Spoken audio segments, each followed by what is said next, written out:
Hello, Jessica. So Hi. thanks for coming on to this little podcast. Sure. Yeah, so I was gonna say, you're really enthusiastic and responsive. So I thought that was pretty cool because usually I'm always whenever I kind of message someone, I'm just like, hey, want to come on the pod? I'm always like, I don't want to bug them, but yeah, you seem to be really into it, so that was cool. No, bug everybody. Bug me all the time. Well, yeah, like I said, definitely thanks again for coming on. So right away, I wanted to chat among all the things we'll get into. So podcasting. So obviously you've got Bach Talk, you've got Corked Up, a wine podcast with a splash of baseball. It's a great name. So what I was and you do that what you do Corked Up with agent Rachel Luba, who of course represents guys like Trevor Bauer, Yasiel Puig. So I was curious, how did Corked Up come along? How did you get started with Rachel doing that podcast? Yeah, so Trevor Bauer, of course, I've been a big fan of his work for years, especially on the content side. And I came across Rachel, I read one of her articles, and I was like, this girl's like really cool. Like I want to know more about her. So we actually started talking on social media, kind of doing back and forth. And then before I went to spring training in 2020, which was last year, which seems weird. Yeah, right. She was like, "Hey, come by the Momentum House. Trevor wants to have you on a podcast." And I was like, "Cool, like I'd be happy to." And then before I get down there, she says, "Well, how about we try something different? They want me to start a podcast, but I need a co-host." And she's like, "Let's just try you out. Your name's been kind of brought up in conversation. Let's see how it goes." And so I get down there, and Rach and I were supposed to talk for maybe 30 minutes, and we ended up talking for 3 hours. So obviously our chemistry was there. It was pretty obvious that we got along fine. And this beautiful thing was born. And the best part is like we learn from each other. We're friends, and I can be both, a curious fan as well as trying to better my knowledge of the game, because Right. as many years as I've been involved in this game, I'm still learning and I'm still trying to figure out my niche in this world, or niche. I think that's Uh, the term, niche. Yeah. And Either way, yeah. so whatever, tomato, Yeah. potato. And so it's from that dynamic. And we have like fun merch, and we want to be empowering for women, and to show that, two girls can still be badass in a really tough industry. So we're having fun. Yeah, you said chemistry, and I just caught the last few episodes. I think it was Saturday, and yeah, I could see the chemistry was there right away. So I remember when she was talking about kind of that insight from the perspective of an agent, like when a guy gets traded, and she was talking about like Bauer getting traded. So I thought that was pretty interesting, and also I like the social media about the like the quote unquote badge of honor by being blocked. Like I always thought that was a weird thing also, but you guys were Yeah. talking about kind of social media and things like that. Yeah, no, I mean it's another thing that we bonded over. It's just because we get picked on a lot on social media, and I Yeah. mean Trevor's the king of that, right? He Right, always right. gets, bashed on with social media. And of course, they're having a really interesting time in free agency, so it's been fun to watch, and everything like that. And we want people to know that it's not always bad. We still get a lot of good stuff on social media. We a lot of dads will email and message Rachel and I saying that we're inspiring for their daughters, and That's but you awesome. can't Yeah. have a lot of exposure without being prepared to get some of the bad stuff. So it's a lot of hit or miss there. Yeah, I was wondering actually with the Bauer perspective. So I like Trevor Bauer. I think the content side, like you mentioned, is interesting. But I know he's kind of like a polarizing figure among baseball fans, whatever, on Twitter. So, but you know him. So I guess you could kind of speak to his truer character or just kind of, the side that maybe most fans don't really get to experience or see. Yeah, I mean, the best part is that's why he kind of wants to skip over the media and just kind of Mhm. portray who he is, and you get to do Right. that on his, vlogs and the videos on YouTube and stuff like that. And the best part is he used to be very misunderstood, and I was Mhm. always curious about him. And I think that's the best part is we don't have to answer those questions anymore. He's one of the most intelligent individuals you'll ever come across, from both not just a baseball side, but just content and humanistic side. And he's very educated, and people tend to forget about that as well. And Rachel mentioned, these were Rachel's words, when you come and you look at Trevor, he doesn't have this physique that you think of like a hardcore athlete, but he won an NL Cy Young Award, a sub 1.8 ERA, and just had this amazing presence on the mound. So he was able to be both a good baseball player and a good marketable baseball player. And I feel like that's super important because he said it, there's so many, I guess, personalities in the game that we never get to see. Like I'll talk about Matt Chapman on podcasts and people will be like, is he really funny? Like I had no idea. And I'll be like, yeah, like, and that's the problem, right? Like that's what I'm trying to do. That's why I get so many people on my podcast. So I would like, hey, world, MLB, let me introduce you to Chadwick Trump. Let me introduce you to this guy and everything like that. So I feel like it's very imperative that he doesn't mind taking on all that responsibility either. But like I said, he's everything about him. It's authentic and it's who he is and he's real and there's no bullshit with him. And I feel like that's very important. But at the same time, like he's got a lot going on. So it's a lot of attention's going to be on him. And luckily he has the mentality where he doesn't really care what other people think, but people are going to say what they're going to say. You kind of characterize Corked Up as kind of like, quote, like literally like hanging out with a friend, talking shit, learning something. And I was like, that's a great tagline for the podcast. So, but yeah, well, that's how all of my podcasts are. I don't want it to just be like, cool. I don't want to say I have a podcast just to have a podcast. There has to be a mission statement behind, not necessarily a mission statement, but a mission behind it, some goals. And it's so hard to find the balance of entertaining and knowledge. And that's my ultimate goal as whatever you want to call me, reporter, digital creator, influencer, whatever. I want you to both be entertained with what I'm saying and what whoever I'm with on the podcast is saying, but I also want you to leave learning something. And I also just want you to hang out with me. Like we're all like kind of lonely these days. So I want to remind you that, I get to cover a really cool game and I really want y'all to feel like you're there with me watching a baseball game. I like the content creation side, like you mentioned. So I think it's cool in general what you're doing, podcasting, content creation, writing. I started kind of with the writing thing randomly. And like I said, it's just kind of snowballed into sort of like a podcast now. But and you were with Cut 4 at MLB, and now of course you're the content producer for NBC Sports Bay Area. So first off, how has it been over there on the West Coast? Bay Area teams, Giants, A's, and you cover all of them, right? The Warriors, Sharks, Niners. Yeah, but I'm obviously more in depth with the baseball team just because those are my sources. It's my background. Everything like that. But it's been really fun. I mean, I wish more people would pay attention to the A's a little bit more. But I also, I liked the challenge of covering the Giants because it was kind of foreign to me. But it's been challenging and fun. And I like getting more in depth with things. Like I never really cared about, I'm not like a news breaker. You'll rarely see me breaking news. Sometimes information will just fall into my lap and it just, I'm not going to ignore it. Like I have to, do something about it. Like got some information with the Yu Darvish trade and I was like, I guess I'll do something with this. Sure.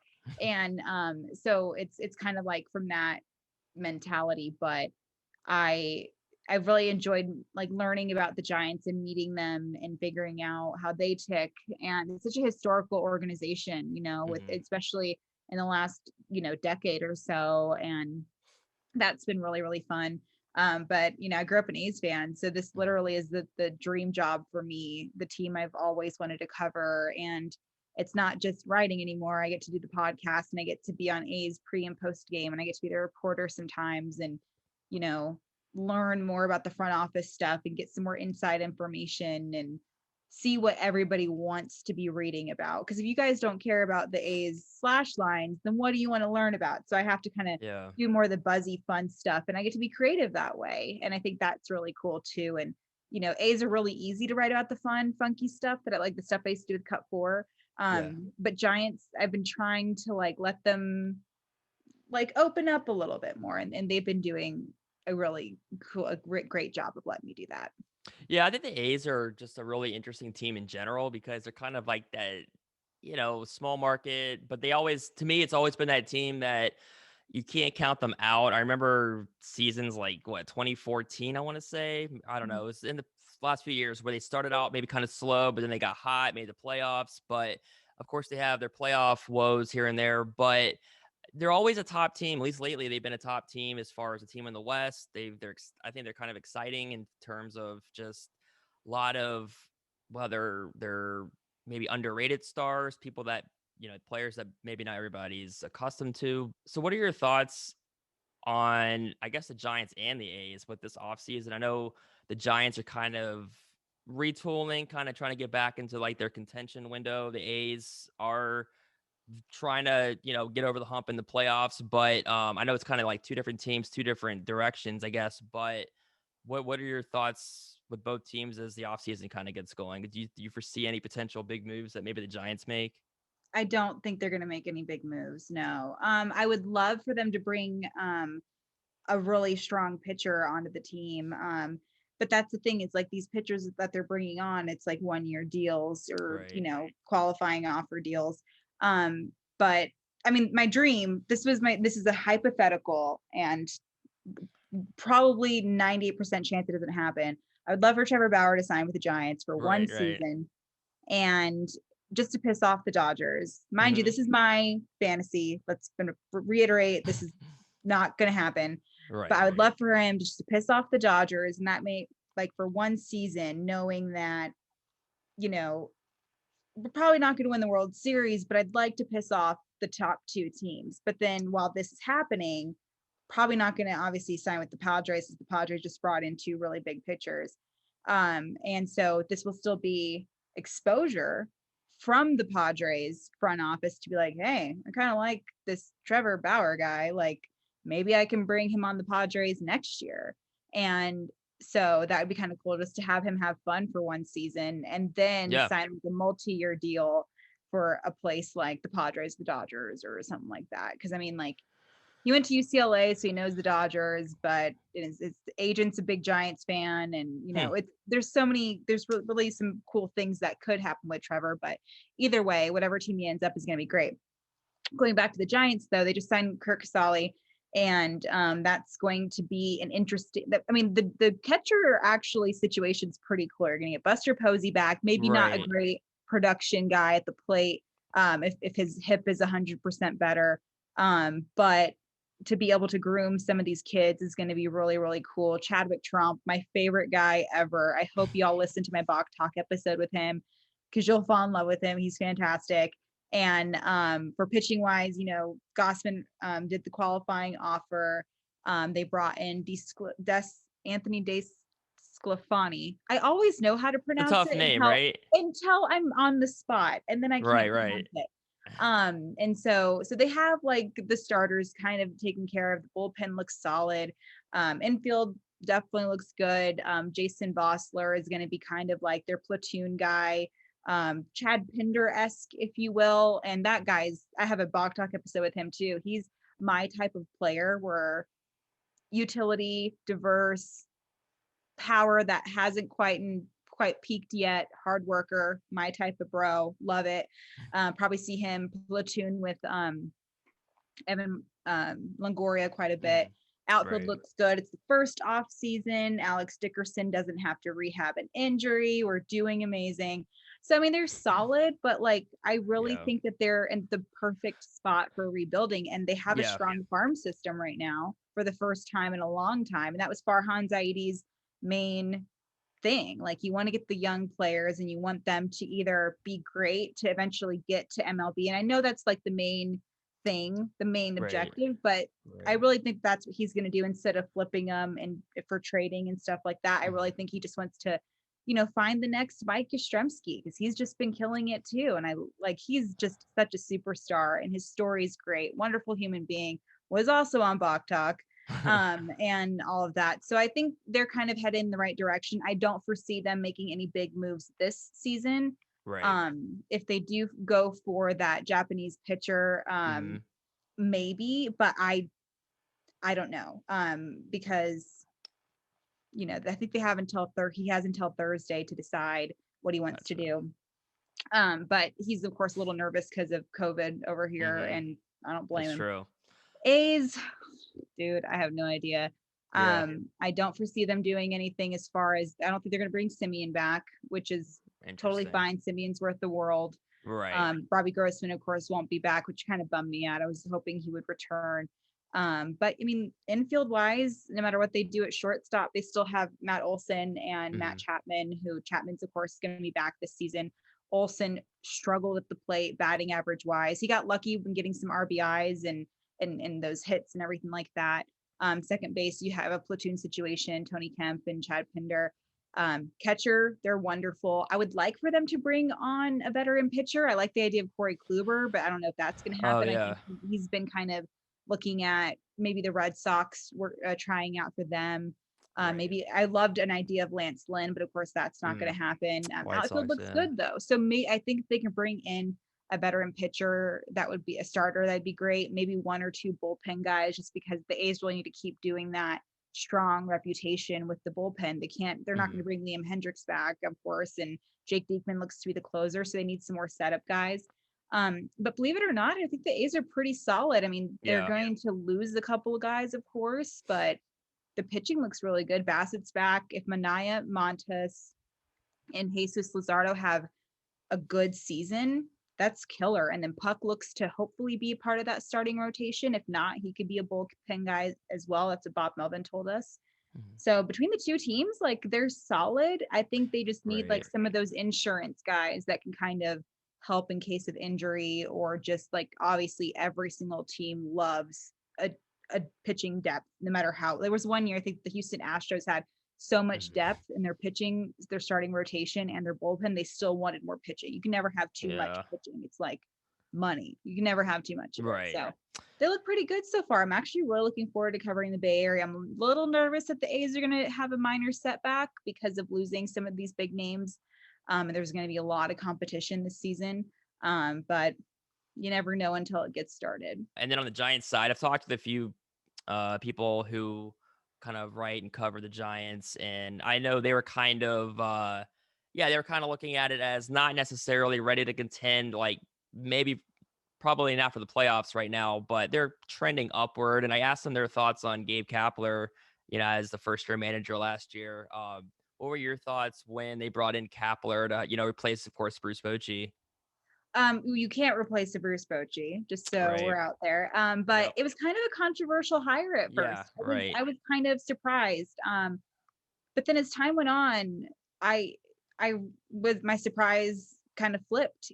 Gabe Kapler really impressed me, and that was Yeah. more than just his managerial duties.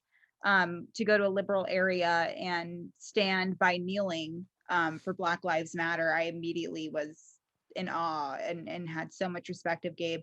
And I feel like he from the beginning was actually really good. He's such a good conversationalist and a Mhm. communicative human being, and he's younger too, so he's going to be able to relate to some of these guys. And he's just recently out of retirement not that long ago, Yeah. and he had to manage the Bryce Harpers of the world, you know what Mhm. I mean? So um it's not I'm not saying that the Giants have a ton of flashy players necessarily, but Right. they have guys who, and I was talking to Alex Pavlovich, who is our Mhm. Giants insider, and he mentioned something that was interesting, that he was very impressed with how he handled the Brandons. That's Brandon Crawford and Brandon Belt, because any manager can come in and just be like, this is how I want to use these young guys. And then, but the way that he was able to put Belt in there, and Belt was very successful in Right. 2020, and he was really fun to watch. I think he got a couple of did he get some MVP votes? I'm not sure. I'm not sure. I feel like he Yeah, might but he was have. definitely in Yeah. discussions. Mhm. But his hitting was pretty phenomenal, and also was on Bach Talk. Was really fun interview because he likes Joey Votto as well. Um, so I love him. That So was that yeah, was that's one of really my questions for sure. yeah. So that was cool. But yeah, I was very impressed. And the team up until they lost those last three games of the season to the Padres, well expected Right. because the Padres were on fire. But he really impressed me, and I actually he shut me up because I didn't like the hire at first. I don't want to say I didn't like it, but Right. I did like the idea of Matt Quatraro going to the team, way more experienced. Mhm. But at the end of the day, between him, Farhan Zaidi, and Scott Harris, I was very, very impressed with what the Giants put together. Yeah, so Yastrzemski and Bell did receive MVP votes for the Giants last year, and I know Yastrzemski did. He was my NL MVP heading into the season, and he was well on his way to it about halfway through. But yeah, and yeah, going back to so you mentioned that pitcher that from Japan, and that is, I think I'm saying his name right. I'm probably not. Tomoyuki Sugano. Sagano's right. Sugano. I was actually watching John Boy. I've been watching all his MLB breakdowns on YouTube recently just because they're not only are they great, but they're just hilarious. I love the Yeah. commentary he always puts. But anyway, just in general, just watching all the breakdowns. So they've been great. Oh, Gabe Kapler. So he's had a few really good. I'm sure you've seen him. He's had a few great Gabe Kapler ejection videos. Like I said, Oh, I John Boy's actually got haven't. the I love, I love me some John Boy, but I've actually never watched, besides, of course, the Astros one. Right, But right, right. Just John Boy's narration of what players are saying, whether it's spot on because he can read their lips, or if he just makes it up, it's did you fantastic see either he way. gave me a lip reading video? I did not, but I want to see that now. Yeah. So I accidentally posted a video on Instagram without sound. And Okay. I like tweeted out that I did that. And somebody's like, oh, John Boy should do a breakdown for you. And John Boy did it. And he was 100% correct with everything that I said. I might have seen that. Okay, so I was looking through, like, not to be weird. I was looking through old tweets because I was just looking at, I wanted to find stuff to research, look for stuff to talk with you on the podcast. And I did see a video, but I didn't play it because I wasn't able to play stuff with sound at that point. But I'll have to go back and look for that now because I did Yeah, see. I feel like I saw that. he did a great job. I was very proud of him. Yeah, so I'll have to go back and definitely check that. So going back to Posey, so one of the questions I was thinking about with Buster Posey was, I know he was out last year because of, with COVID. I know he adopted twins, right? Adopted two So baby girls. Yeah. coming back into this season after sitting out last year, if they don't have the DH in the National League, I mean, I guess is he platooning at first base because he's not catching anymore, right? So He where do would, you kind I of think he would still serve as a a little catcher. bit? Gabe Kapler still has him as Gotcha. his number one catcher heading into 2021. Everything's fluid these days. You never know. Right. But at this moment, the report is, Gabe Kapler said, Buster Posey's number one, then Casale, and then Chadwick Trump. Okay, gotcha. So he's still playing a little bit of catcher. I couldn't remember if he was. I didn't think he had given up catching altogether. I knew he'd been doing No, some he first certainly hasn't base, given it but up altogether, but obviously first base is an option, right? right, So, but I right. don't think that he would even be their main DH should that be the scenario. No offense to him. I just don't Right, think that right. that's his thing. And I hope to God that they don't have a DH. If they do, I would hope they would announce it by now because Yeah. the Giants didn't really have time to get a DH together. And the guys who Right. did DH struggled. So I'm hoping it's not Yeah. a repeated situation like it is in 2021. Right. If the Yeah. DH does happen again, which here's the thing, I loved the idea of the DH until it was implemented. Mm. And then I was like, nah, fam, this is a shit show. No, thank you. Yeah. I don't mind it in the AL. I kind of liked the unique. I think I'm in the minority. I kind of like the uniqueness of the DH in the Yeah. AL, but pitchers in the National League in general. It sounds like they're not even going to have the DH. I mean, That's what I'm hearing. I don't think that they yeah. will. So who knows? But with Manfred, you never really know. But Right.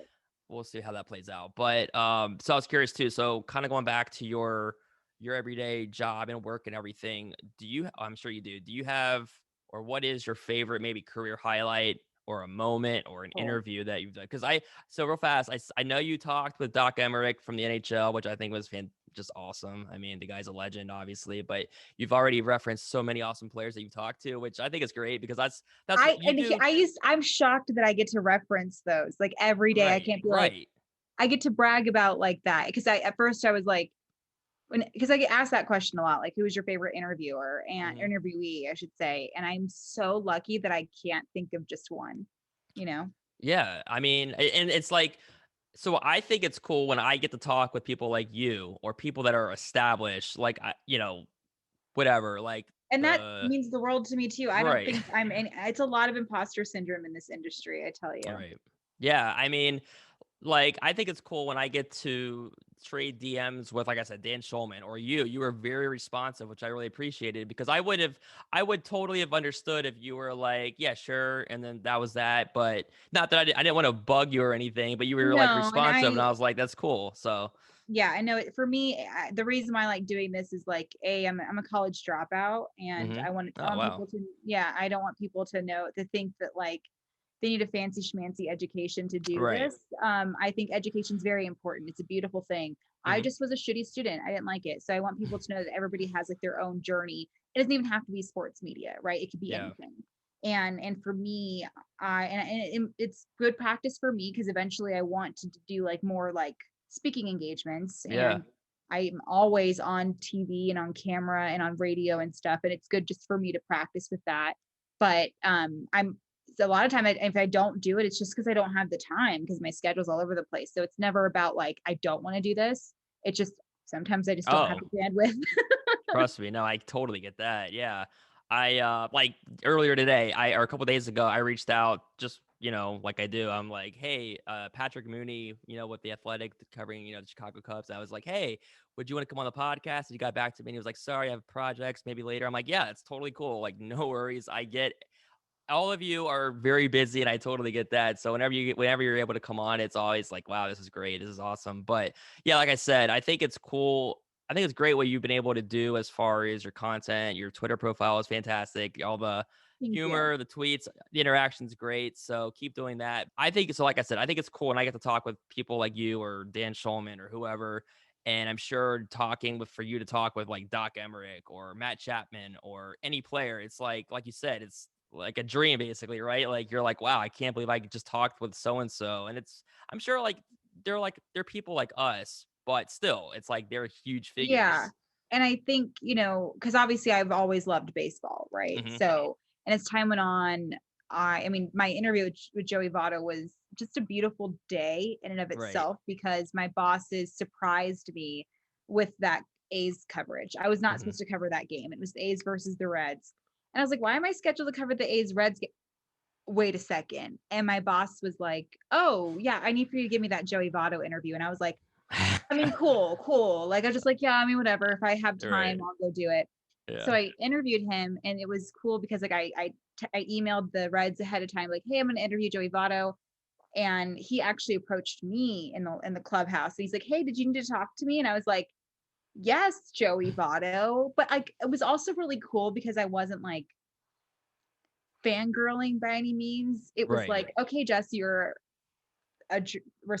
not respected. I don't know if I'm respected. You're a journalist now. Go ask the questions. And it Right. worked out because he said that, I mean, he's a big Barry Bonds fan. So I got a Barry Bonds interview and I asked him about the A's a little bit. And then he also kind of gave me some attitude, which I really liked. Because I was watching this interview with him and I was like, so I know you look up to Mike Trout. He's like, well, I'm older than Mike Trout. And I was like, right. And he's like, I respect Mike Trout, but I don't look up to him. I was like, okay, okay. So I got my little Right. sassitude. So I walked away and I told him I was a fan of his work, and it was so that wasn't weird or anything. And I shook his Yeah. hand and he was wonderful. And I left a little like teary eyed, not from like, I met Joey Votto, but like, Jess, you wanted to do this since you were Yeah. 12 and you're doing it. And I wanted to cover the A's since I was 12 and I did it, and I'm doing it. And one of my favorite moments is actually, believe it or not, was Dallas Braden, which he's a friend of Mm. mine. So I don't, Right. people are like, well, how, of course, it was an easy interview. It wasn't. When quarantine and the COVID shutdowns happened, I was working from home. So I went from working in a studio to, or on the field to boom, let's videotape this interview from your house. Yeah. So I didn't have a chance to set anything up because it's kind of a last minute thing, but there was a photo Right. of me and my dad when I was a baby. So my dad died when I was 19. And I was talking to Dallas about his perfect game because NBC Sports turned in like ESPN Classics. So we re-aired that game of Hmm. Dallas Braden's perfect game. And it was on Mother's Day. So we got to talk about that. And to know that both he and I got to share that moment was cool. Because the first A's game I ever went to, unfortunately, was me and my dad's last A's game Mm. together. So Dallas and I are having this bonding moment over losing one of our parents. And then after that, we were done recording, and I was struggling with coronavirus because I was like Yeah. stuck inside and going crazy. And Dallas was like, you're gonna be fine. And he did. Twice he talked me off of being really, really depressed. And so it was more than just a really cool interview. It was like this is why Dallas was in my life, to like help me through some stuff. And we also just have fun together. And people are always like, you and Dallas need a podcast together. And that alone is cool because I looked up to him when I first got in the industry. I wanted to be like Dallas Yeah. Braden. And now we get to work together. So that kind of stuff has been really happening and really cool. And I think the moments that I'm like not scared to ask for the interviews is cool because people actually want to come on my podcast. You know, like Taylor Trammell Yeah. came on my podcast the other day and he was like, this podcast is on like my bucket list podcast. And I was like, what? Like, that's insane. Like, I'm just some girl, some college dropout from Reno. Like, why do Yeah. people want to come on this podcast? But it's just been really cool stuff. And like I said, a lot of imposter syndrome because sometimes I have to like pinch myself. You know, I also have a podcast through Trevor Bauer's company, and he likes the stuff that Rachel and I are doing. And we have merchandise that I got to design my own shirt and just stuff like that. You know, like it's it's awesome. And That is awesome. the best part, weirdly enough, with imposter syndrome is after you let it kind of run through your veins, you have a moment of like, just you fucking earned this, you know? So like it's all good. But like I said, there's a lot of things that have happened in my career that I can confidently say are some of the best things ever. And it's not stopping. And, you know, like Yeah. just to be able to sit next to certain players and have them be like, oh yeah, I've heard of you. Brandon Crawford walked in. He goes, oh yeah, I know who you are. And I was like, Brandon Crawford knows who I am. This is really cool. And Yeah. Chadwick Trump was like, I can't believe I'm on the Jessica Kleinschmidt's podcast. I'm like, what? Like, what are you talking about? So Yeah. it's just been like cool stuff like that. That is, I'll never take it for granted. I absolutely will never take it for granted. That was awesome what you were saying about sharing that moment with Dallas Braden. You were mentioning Joey Votto, so I definitely was gonna ask you. So I know that he's one of your favorite players. So how did that kind of come about? So when I was, it was with Cut Four. So one of my best friends, she's actually a Reds fan, and she told me about Joey Votto, and she was like, she would just talk about him all the time, and I'm like, okay, whatever. Like I know he's like he can get on base, like that's cool. But then for Cut Four kind of was this Joey Votto, this memorial to Joey Votto, and I was like, this guy's fucking weird. I love it, Yeah. and he's just got some attitude and sass, and it was one of the first times I actually noticed a ball player that was being himself and unique, whether it was trolling Phillies fans or, you know, just having a great interview. And he's so intelligent and interesting. And as time went on, he would just like keep doing these things. And I was like, this guy's because he's everything I want to be in like a human being. A smart, intelligent, funny, weird person who works in baseball. That's what I want. And, you know, just a unique personality. And that's what I want to be. And just gets on base. And like I said, like I talked to Brandon Belt about it. And it was me and Alex Pavlovich interviewing Brandon Belt. And I was like, hey, like, Brandon, have you ever had like interesting conversations with people on first base? And Alex Pavs, he's like a really good wingman, right? He was like, well, Brandon, Jessica doesn't want to tell you, but she's a big Joey Votto fan. And I have the clip on my Instagram, and Brandon's like, I love Joey Votto too. He gave me a little fist bump and everything. And I was like, yeah, I love Joey. I was like, I want to be him when I grow up. And I was so excited. And Alex was so excited too, because Alex was like, oh, cool. Jess has her moment with talking about her favorite player.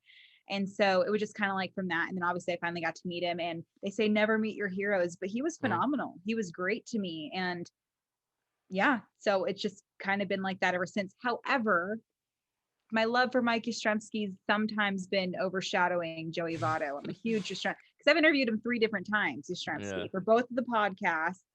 And I was covering his MLB debut. So it was just, I can always say I got to cover Mike Yastrzemski's very first Major League Baseball game. And that's something that Alex Pavlovich cannot say. So that was filling in for Alex Pavlovich. So Jason Stark had this stat about Votto, and I'll have to find this. Was it like the this tweet. pop-up one? Yes, that was the pop-up one. Exactly. That wasn't, I don't know if it was Stark or Ryan Spader. It might have been Spader. I remember Spader was who told me that stat. So Stark, I'll have to go back and find it. Stark might have just responded to it or something, or maybe he shared after Spader had it, but I just remember commenting, and I don't even remember exactly what I said. It was something like, I was like, wait, how far back does this go back? Because I mean, he just hadn't popped up in forever or something crazy Ever. like that. He never popped Yeah. up to a and then so it was funny. So I saw him pop up to a first baseman or whatever the Mhm. position was. And I was like, wait, did Joey Votto just pop up to first? And then somebody's like, yeah, he that was his first time ever popping up to first. So something happened. I can't give you the specifics. I don't know it off the top of my head, but yeah, it was Right. something weird like that. And with Yastrzemski, I was surprised honestly when the Orioles let him go. I mean, And Kirk Casale, that's part of the reason why right. Casale went to the Giants is they're like best friends, him and Mhm. Yastrzemski. And Hmm. Casale said, "What were the Orioles thinking?" Yeah. Because the Vanderbilt boys are like brothers times Mhm. 10. If you Right. played baseball at Vandy, like you're set for life. You will always have a BFF if you like in your former teammates. So, but yeah, I'm okay with it. Because I had Melanie Newman, who's their play-by-play broadcaster on my Bach Talk podcast, and Corked Up. She's one of my best friends, and I was like, you cannot have him back. You will not have him back. Buck Showalter was very impressed with him too. Buck Showalter was also Yeah. on Bach Talk. Man, you've got them all. Were you actually able, I mean, I don't know exactly what your typical office environment is, but during the baseball season, were you in stadiums at all, or with I didn't go COVID to one was game during the okay. 2020 season. No, Yeah. I didn't know. Yeah, I figured. I know you said you've done, you're doing stuff on TV and probably you would everything typically was be from at my a bedroom gotcha. and my So just mom's like guest us. room. That's it. Right, right. Just like anybody these days working from Yeah, but I remotely. managed to So cover a 2020 MLB season from like remotely, which was insane. yeah, I was gonna say, in spite of the circumstances for why that had to happen, that's something you'll look back on and be like, I just covered a 2020 baseball season remotely, That crazy was definitely a great. resume builder for sure. Yeah. Yeah. I mean, that's awesome. What are kind of maybe future aspirations or even just like a bucket list interview maybe you want to have one day? Or have you even, I'm sure you've got Uh, some things, but my main bucket list interview would be probably Vince Scully, mm, um, Eric Chavez, because he's the reason I fell in love with the A's. right. And I could easily get Eric Chavez. I just want to make sure I'm emotionally prepared for that. It would be like a really tough interview just because like it reminds me of my dad and Yeah. but and Ray Lewis, I often forget to mention him. Oh, wow. Wow. Cal Rip, because I was born in Baltimore. I'm a huge, Hmm. I mean, Okay. I'm a Ravens girl at heart. Okay. Okay. Cal Ripken Jr. I'm still working on that. I'm still trying to get him on Bach Talk. I think I can do that as well. Um, and it's usually people that I have like stories like this. So Taylor Trammell stood up for me on Twitter without any sort of me asking him to, and I wanted to publicly thank him for doing that. And even today, I had Trevor Plouffe on my podcast, and he is one of the most amazing human beings in the world, and it was the reason why I fell in love with him. Coincidentally, now we like do a lot of crossover stuff together, and of course he's the reason he got DFA'd when Matt Chapman got called up. But there was a certain player who was accused of harassing one of the twins photographers, Mm, female photographer. And when she went public, Trevor Plouffe, the first thing Trevor said was, I can understand why you didn't say anything, but I wish you would have told me. mm. And to know that Trevor has our backs as female Yeah. reporters is phenomenal. And it was funny because I had Taylor Trammell last week and Trevor Plouffe this week, and both of them said the exact same thing as far as harassing women in sports. They say there is no place for it in sports. There's Right. just none. And, so often we have this stigma around women in sports that we're constantly being harassed. We're constantly being pushed underneath the bus or harassed and made fun of and stuff. And that's true, but it's not constant. I Right. have never been inappropriately approached by a male athlete, and I can confidently say that 100% no lie. I'd say it on a lie detector test. I've been so lucky. So to know that I want to make sure that these men are spoken highly of because they genuinely have our best interest at heart. Like, imagine if you had to like take 45 extra seconds to think, I hope I'm dressed a certain way. I hope I'm not Mhm. like looking offensive and I could just go out and do my job. That's why I'm successful, because I don't have to worry Right. about any of that crap. And to know that they have our backs is huge. So I got to have them both on my podcast. So that was alone a bucket list item, because I think it's important you tell people how you feel, Right. because the world is scared to do that for some gosh awful reason. Hmm. But I want to host my own like television show, and I want to win an Nice. Emmy, and I will do that one day. Mhm. I want to write a book. I want to be a mom. I want to be a wife. I want to do so many things. I still want to be the first female something. I want to be the first woman to do something. I still don't know what it's going to be, but I will do it. I mean, little things have been the first. Like, I've I wrote a book about fantasy baseball, or a Mhm. chapter of one. First woman to ever do that, but I need something bigger than that.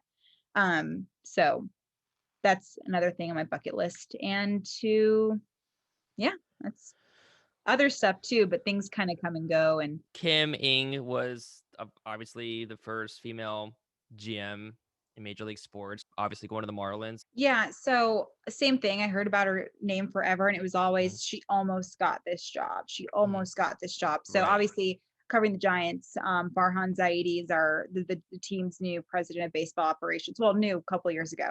Right. But Kim Ng was up for that job. She was also supposed to be the Padres GM, and that was when I got wind of her 6 or 7 years ago, when I was just like kind of blogging for fun. Mhm. And she almost got the Padres GM job. And seeing how she would talk about the Padres GM was like, that she needs to be a GM. Mm. And over 30 years experience, it's just like it's about time. Right. But at the same time, like, I'm in a way glad that none of those things worked out, because this is the perfect Mhm. opportunity, because she's with Derek Jeter again, and she was part Right. of Derek Jeter's extension with the Yeah. Yankees back in the day. Right. So she like, Derek Jeter of all people she knows how to work, and knows how to put the money where her mouth is, and how to Mhm. extend some of these players. So the moment she got the job, I literally physically felt a weight lifted off of my shoulders. Like, I can breathe. Like, Mhm. everything I do from now on is not just because, oh, for a girl. It's because Mhm. she deserves to be there. And if Kim Right. Eng deserves to be there, I deserve to be in this exact spot. Rachel Luba deserves to be in that exact spot. Bianca Smith, too. She just got a really cool opportunity with the Red Sox. And Mm. it's just Right. going to Saw keep that. going. And I want people to remember, I know people are like, oh, well, you're the first woman. Like, nobody cares. But if Jimmy G is the first football player to throw 75 touchdowns on a Tuesday, that's history, right? Yeah. Why can Right. that be? It's still going to be history if she's the first female GM, first woman Right. to do something. You Yeah. can't like make that up. We do that with race. We do it with certain people who come from a certain collegiate background, Mhm. or so like, shut up there. So it's good. It's like Mhm. beyond good. Absolutely. And Yeah. another thing that I can just be like, okay, cool. I can just go out and do my job. And I think we're always going to have that stereotype, that Yeah. stigma behind us, and I'm okay with it. I love proving people wrong, but it's just like, can we just do our jobs now and stop saying stupid shit? Like, let's just Yeah. do it. With the Padres getting you Darvish. So of course, like I said, I follow the Cubs. Um, I actually was asking people on my podcast. I said, hey, I know the Cubs need to retool, maybe not rebuild, but retool. They need to change up something because it's been stale for the last few years. There's a lot of issues. Would you trade a guy like you, Darvish, to get that prime, that prospect package back, which a lot of fans on the Cubs side are kind of feeling underwhelmed based on some of the return. But I mean, they didn't regardless, even have to give up a top 10 prospect. right, right. And so were you and right after the Blake Snell trade too, when we saw that Snell trade, we thought, okay, Darvish might not be getting traded. And then the next day it happened. So were you I mean, I knew surprised? about the Yu Darvish trade the day Yeah, before, yeah. but I didn't have a secondary source to back it up. Mhm, mhm. Um, Gotcha. for me personally, it was more or less like, I just want to get all of my ducks in a row, Yeah, right. just because I was one of the insiders on that trade. Yeah. But I was actually very impressed. But it Mhm, was, a mhm. salary situation, salary dump. The Yep. Cubs ate a huge portion of Yu Darvish's um, contract, which I was the first to report that. Thank you very much. Well, there you go. And that alone got me excited because I was like, okay, cool. Yeah. This is like the next step in my career. Right. But yeah, like don't sleep on the Padres, man. I Oh, mean, yeah. they Team's are loaded. what every team wants to do, right? And Mm-hmm. that's Mm-hmm. put the money there, get the bigger guys, get the big names, win that damn championship. All And right. I love the Padres fans so much, and I'm so excited for them. Yeah. Um, I'm not looking forward to seeing what the Giants have to put up with, Mm-hmm. but I'm really looking forward to seeing the NL West because the Giants are still gonna make it interesting. They're not going to win the Yeah. AL West, they're NL West, but they're going Right. to probably be third place in the division. But it's gonna be They're on fun to their see way. them going up against the Dodgers because you know everybody hates the Dodgers. Oh, So it'll be really yeah. I cool hate the to see. Dodgers. Yeah, everybody hates the Dodgers. I don't. I like the Dodgers, but I just know what rivalry is. So it'll be Right. interesting to see. So yeah, I think it was good. I love you, Darvish. I had a Pitching Ninja on my Yeah. podcast last week, and him and Pitching Ninja Mm-hmm. are pretty close, Yeah. and it was just kind of cool to see like what he thought about the Snell thing. But I love watching Darvish pitch. I mean, he was Yeah. getting. I think he got a couple Cy Young Award Oh, votes yeah. this Oh, year, yeah. but yeah, He no, was second. he's a Yeah. great player. So I'm excited for the Padres to go. Yeah. So first off, how many people either confused? I think you know where I'm going with this. How many people either Topanga. confuse you or make the joke about Topanga? And I saw the Wikipedia thing like the other day on Instagram, right? Like they put was it your name on her page or something? Yeah, they said, and I actually tagged Danielle Official in it on Mm-hmm. Instagram. I did not hear from her. My One favorite, day. yeah, I have two really funny stories about that. So, she actually, the real Topanga, threw out the first pitch at a Dodger game, Mm. and one of my friends who works for Bleacher Report thought it was actually me. And he was like, if you're covering the game, you can't be wearing a Dodger uniform. And I was like, what are you talking about? And he was like, well, you're throwing out the first pitch. And I was like, what the fuck are you talking about? No, I'm not. Like, I'm here in Reno. Like, what are you talking about? And he's like, oh, I thought you were at the game throwing out the first pitch. And so that was a funny story. But then, so they took pictures of her. And then like 2 months later, I do like a radio spot in Vegas or something. And they Yeah. used the photo of Danielle Fishel as my promo thing. And I was like, oh, that's funny. That's a photo of Danielle Fishel. They're like, oh, I thought like that was one of your headshots. And I was like, no, it's not me. It's Topanga. So and of course the Wikipedia page was pretty good. But that was my nickname when I lived in a college dorm like area, like where all the college kids went. And that was my nickname around the dorm was Topanga, and nobody knew my real name. So yeah, it's always been Topanga. And it's funny because her real name's Danielle. Mm-hmm. And off the record, my middle name is Danielle. Well, So there you it's go. kind of funny. Some Yeah. synergy. Well, one Yeah. day you guys are gonna cross paths on Twitter We're or going to something. meet and it'll be wonderful. Or I've probably annoyed her with all the stuff I've tagged her in. I don't know. I'm sure she should be flattered, honestly. Mm. But if you ever need the bonfire hookup on like shirt merchandise or whatever, I've got you. Love it. I appreciate that. I have plenty of shirts, but I could always use more.